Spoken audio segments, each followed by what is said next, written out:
É o criador da filosofia positivista e também trouxe várias bases para a sociologia. Ele fala que a história ela deve seguir uma certa linha, que vai das coisas mais simples para depois chegar ao estágio mais completo. Tanto que ele divide em 3 estágios para tentar explicar sua tese. O primeiro é o teológico, que é baseado na religião. Segundo ele, esse é bem simples. O segundo é o metafísico, que já é um pouco mais aprimorado, que é baseado na filosofia. E o terceiro é o positivo, que é comprovado, baseado na ciência. E que o Estado deve ser laico, garantir para todos um estudo gratuito e que os políticos devem ter embasamento científico e devem ser estudados. O autor Elias, em seu livro Introdução à Sociologia, ele vai falar que o Comte deve ser considerado como criador da sociologia, só que infelizmente ele não tem todo o prestígio que merece, pois ele não fez tantas comprovações empíricas quanto deveria.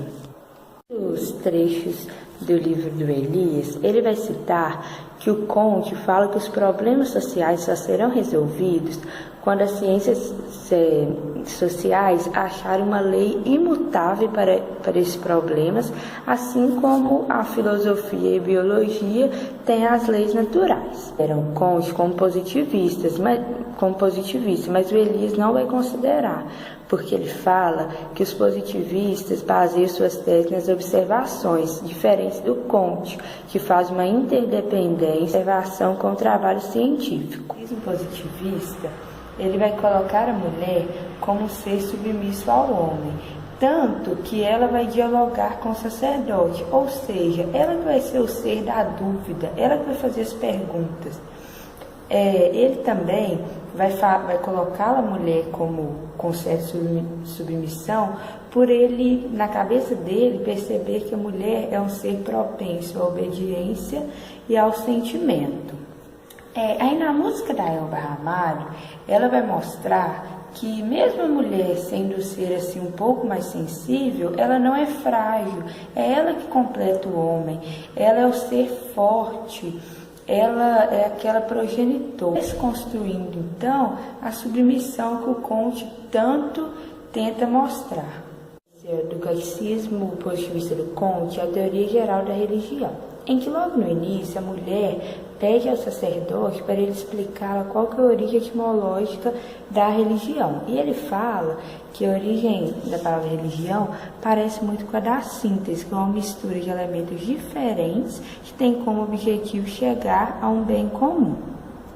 E que nesse conceito a religião é vista como algo imutável, em que a felicidade que deve ser encontrada. Mesmo o positivismo como religião, porque ele vai falar que este vai unir as diferentes partes do indivíduo e religar ao outro indivíduo, ou seja, ligar o interior pelo amor e religar o exterior pela fé.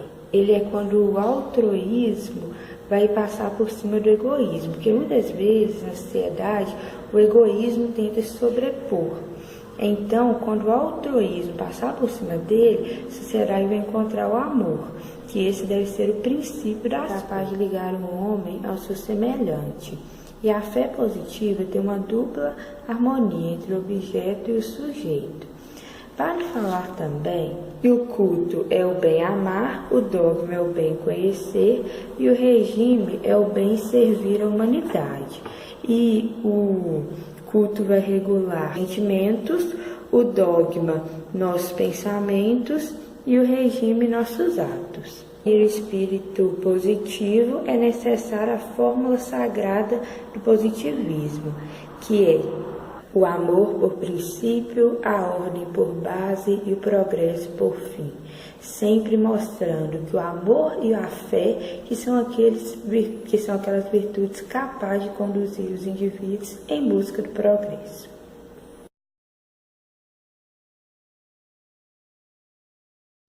Na terceira conferência de Comte, Conjunto ao Culto, Comte retrata que a harmonia consistiria em ligar o interior pelo amor e ligar o exterior pela fé. Então, a supremacia do amor serviria para subordinar o egoísmo ao altruísmo, que seria o amor pelo próximo, e a fé serviria para religar os indivíduos ao exterior. Então, a religião seria algo indispensável, pois ela é um princípio de unidade, uma vez que ela liga as partes dos indivíduos e liga os indivíduos aos demais. O positivismo ele não nega a existência de Deus, porém a declara inconcebível, porque o único conhecimento ele se limita aos fenômenos e às coisas. O culto positivo ele pertence ao domínio da religião. Nós amamos mais a fim de servir melhor. Então, no ponto de vista religioso, os nossos atos carregam um caráter altruísta, pois a religião deve ensinar a servir para o outro, a viver para o outro. A religião positivista, de acordo com Comte, ela serviria para submeter os nossos instintos egoístas em prol dos objetivos altruístas. Então, o amor, ele tem uma relação com o aperfeiçoamento individual. Então, quando o amor é bem dirigido, ele estende ao progresso material. O culto, ele deve tender a melhorar os nossos sentimentos, só que, porém, quando há um excesso ou uma falta de generalização, o culto é exposto a degenerar em misticismo. Então, o culto positivo, de acordo com Comte, deve subordinar o subjetivo ao objetivo, e se isso não ocorrer, o culto degenera em misticismo. E essa subordinação só é possível por meio da razão. Os positivistas religiosos, eles acreditam na imortalidade subjetiva da alma, e eles cultuam os mortos pelos legados que eles deixaram. Então, eles têm até o lema: os vivos são cada vez mais governados pelos mortos. Então, o culto subjetivo consiste em uma vocação interior das impressões, cultua as impressões deixadas pelos mortos. Na nossa notícia, A Ordem e o Progresso, de Temer e o Positivismo no Brasil, ela relata que a bandeira brasileira, com o lema, com a frase Ordem e Progresso, ela é inspirada nos ideais positivistas. E no lema positivista, o amor por princípio, que seria o culto, que serviria para regular o sentimento, a ordem por base, que seria o dogma, que serviria para regular a inteligência, e o progresso por fim, que seria o regime, regular a atividade. Então, o amor, ele deve coordenar o princípio das nossas ações individuais e coletivas, a ordem conservar tudo que é bom, e o progresso seria uma consequência do desenvolvimento dessa ordem. Então, o lema positivo político, ordem e progresso, significa melhorar ao conservar e aperfeiçoar tudo que é bom e eliminar tudo que é ruim. A nossa notícia também relata que o governo de Temer ele buscou nos ideais positivistas soluções para resolver os problemas sociopolíticos na sociedade brasileira. Então, isto é, de acordo com os positivistas, para atingir o progresso é necessário que haja a ordem e a razão acima de tudo. Na segunda conferência, Comte afirma que o verdadeiro saber filosófico é aquele que se busca compreender as coisas como elas realmente são, gerando uma projeção de como elas serão no futuro, e assim tornando possível um grande aperfeiçoamento dessas coisas. E que uma ação refletida pode fornecer os primeiros materiais para uma meditação eficaz e, consequentemente, para um agir melhor. De acordo com ele, uma religião possui duas condições fundamentais, que seria o amor e a fé. E o amor certamente prevaleceria sobre a fé. Ele vai definir a humanidade como um conjunto dos seres humanos passados, futuros e presentes, e que há uma lei fundamental da ordem humana, que é que os vivos são sempre governados pelos mortos. Dessa lei deriva-se dois elementos, o objetivo e o subjetivo. O objetivo é direto, corporal e temporário, que é a vida propriamente em si. Já o subjetivo existe após a morte e subsiste dentro dos corações e dos espíritos das pessoas. O impulso e a regra são dependentes do elemento subjetivo, já a ação e o resultado são dependentes do elemento objetivo. Na quarta conferência, Comte começa falando sobre o culto privado. Ele discorre sobre o papel da mulher, como cabe a ela o papel de desenvolver nos homens a veneração, o apego e a bondade. Ele diferencia as atribuições que as mulheres têm como mãe, esposa e filha. Aí ele começa a explicar que nós devemos fazer 3 orações diárias, bem descrevendo assim como seguir a religião da humanidade. Uma oração ao levantar, uma ao aproximar o sono e a outra entre as ocupações teóricas ou práticas. E ele especifica quanto tempo essas orações devem durar e onde elas devem ser realizadas. Outro tópico interessante que Comte aborda nessa conferência é quando ele critica aqueles que valorizam apenas o trabalho material é apenas o trabalho que rende dinheiro. Ele chama essas almas de incultas e vulgares. Já as almas que se adaptaram à religião positivista, elas reconhecem o valor do exercício intelectual. São almas que já evoluíram. Em seguida, ele fala dos 9 sacramentos sociais, que são apresentação, iniciação, admissão, destinação, casamento, madureza, retiro, transformação e incorporação. Como ele foca no casamento, eu vou destacar ele aqui. Por exemplo, ele fala que a idade ideal para as mulheres se casarem é com 21 anos, enquanto a idade ideal para os homens se casarem é com 28. Porque as mulheres elas já nascem prontas para isso, é o dever delas. Elas não precisam esperar mais tempo para amadurecer nisso. E as mulheres elas precisam aceitar algumas coisas antes de casar. Como, por exemplo, elas estão destinadas à viuvez eterna. Se elas ficarem viúvas, elas não podem encontrar outro companheiro. Por que o Comte afirma isso? Porque ele vê a monogamia como o principal resultado da transição ocidental entre a teocracia e a sociocracia. E sem a viuvez eterna feminina, a poligamia persiste. E aí a gente encaixa a jurisprudência, que é um caso que aconteceu no Rio Grande do Sul. E aí nessa parte o grupo decidiu que essa jurisprudência de um caso que aconteceu no Rio Grande do Sul encaixa, porque é uma mulher que ficou casada por 25 anos com um homem que não deixava ela trabalhar. Ela ficou esses 25 anos responsáveis só pela casa e pelos filhos.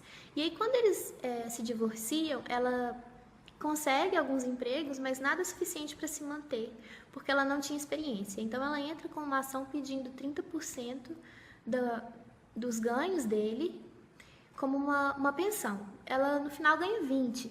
Mas a questão aqui é que é insustentável esse modelo que Comte propõe de a mulher só em casa e o homem responsável por tudo. Então, dá pra ver que é insustentável essa condição da mulher ficar só em casa e o homem sustentá-la como uma doutrina a ser seguida, pois isso tira a independência dela e dele também, que é obrigado a sustentá-la. O professor Gustavo Biscaia de Lacerda, no seu artigo Os Elementos Estáticos da Teoria Positivista de Augusto Comte, As Pátrias e o Poder Temporal, busca comentar sobre as concepções de Augusto Comte sobre o Estado e os elementos da teoria sociológica dele que se referem à organização da sociedade. E, de acordo com o artigo, as famílias, quando elas reúnem-se com o objetivo de manter-se materialmente, elas formam as pátrias. E essa passagem da associação familiar para a cívica ocorre por meio da criação das classes sociais. Para poder organizar essas pátrias, existem 2 poderes, o poder temporal e o poder espiritual. O poder temporal diz respeito ao uso da força e ele tem o objetivo de organizar a sociedade, porque, de acordo com Comte, o egoísmo prevalece nos seres humanos. Então, o poder temporal surge para levar as pessoas a cooperarem entre si. Já o poder espiritual, ele é constituído pela mídia, pela igreja, e ele tem o dever de aconselhar e questionar o poder espiritual. Então ele tem um poder mais indireto, enquanto o poder temporal tem um poder mais direto sobre a sociedade. E esses poderes, eles, de acordo com Comte, eles têm que ser totalmente separados, porque eles não podem, nem o poder temporal servir ao poder espiritual, porque ele não seria questionado, e nem o poder espiritual ele serviria ao poder temporal, porque aí não teria nada para aconselhar o poder temporal e fazer a ordem na sociedade. Em sua obra Introdução à Sociologia, fala sobre o positivismo e seu principal problema. Para ele, o problema não se encontrava na busca de uma sociologia empírica, mas sim por não colocar junto aos dados os elementos teóricos e reflexivos. A origem do positivismo é atribuída a Augusto Comte, Para Durkheim, Conte era ambíguo, porque de um lado tinha um sonho da realização das ciências naturais e do outro o desejo da consolidação de um ideal filosófico secularizado. Mas para ele, os clássicos, como Comte, são fundamentais, porque estruturam a sociologia. Agora, eu vou falar sobre o artigo Augusto Comte e o Positivismo Redescoberto, escrito por Gustavo Biscay de Lacerda. Este artigo aborda as obras de Comte e enfatiza suas contribuições para a reflexão social e política contemporânea. E para falar sobre Comte, ele escolheu textos de alguns autores, e sua principal escolha foram os textos de Giddens. As principais críticas de Lacerda quanto a Giddens é para ele ter lido poucas obras de Comte. E agora eu vou falar do que os autores, diferentes autores, Giddens, falam sobre a diferença da filosofia positivista, que é a filosofia de Comte, e as correntes denominadas positivismo. Giddens citou várias relações entre elas, mas a principal que o autor questionou foi quando ele disse que as correntes denominadas pelo positivismo são previsões da filosofia positivista, da filosofia de Comte, dessa primeira filosofia. E outros autores já diziam que é apenas uma coincidência terminológica. Lacerda ainda afirma que há várias formas de positivismo, que acabam se distanciando do pensamento positivista comtiano. Dessa maneira, os autores eles acabam deixando de lado as particularidades da própria teoria. Dentre elas, há o positivismo jurídico, ou justpositivismo, o positivismo histórico e o positivismo lógico, ou neopositivismo. A primeira afirma que o direito deve ser buscado no próprio direito, excluindo fontes externas, por Hans Kelsen. A segunda, pelo historiador alemão Leopold von Ranke, afirma que os documentos eles falam por si próprios, ou seja, o historiador deve buscar os fatos nos próprios documentos. A terceira, por fim, designa com grande precisão o conteúdo do pensamento lógico, apegado a questões puramente empíricas. Lacerda ainda traz o pensamento de Giddens sobre Comte e o positivismo, e ele o caracteriza em 3 pontos. Primeiro, a rejeição da tecnologia e da metafísica. Segundo, a afirmação da empiria.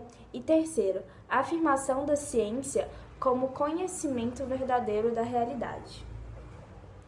Nessa perspectiva, o Giddens ele atribui a Comte a íntima vinculação entre ciência e desenvolvimento moral e material da sociedade. Ou seja, quanto mais ciência, mais desenvolvida e melhor desenvolvida a sociedade.